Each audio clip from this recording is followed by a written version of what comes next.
We actually have a massive problem with population, which is why we need to act so quickly. So reasons to go vegan. It reduces the impact on the environment by reducing global warming. It reduces the food waste itself. The biggest element of food waste for me is the fact that we grow edible food for humans that we then feed to animals to fatten them up to then eat them later.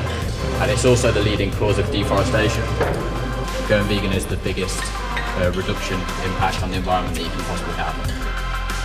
So we started a restaurant which calls Hummus en Aftoms, plant-based fine dining restaurant in Brussels. It's not just a restaurant or cocktail bar, we are really a platform for crafts and craftsmanship. People who work in a sustainable way.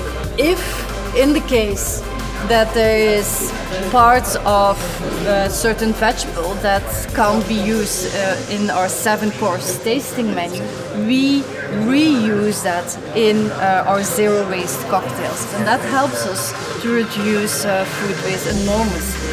So sometimes we can create a cocktail based on herbs. So the leaves will be used for the cocktail, then we still have the stems. So these we're gonna infuse them in some liquid, and we might create a lollipop with that to serve at the end of the meal as well.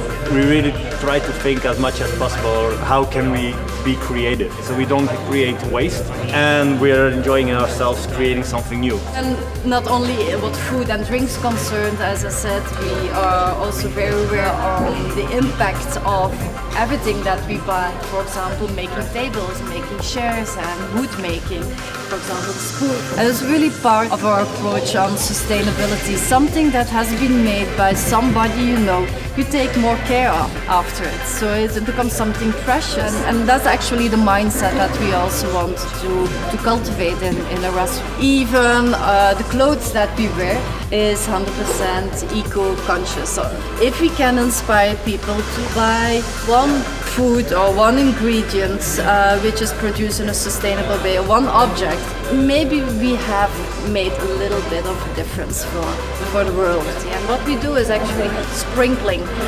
seeds of awareness.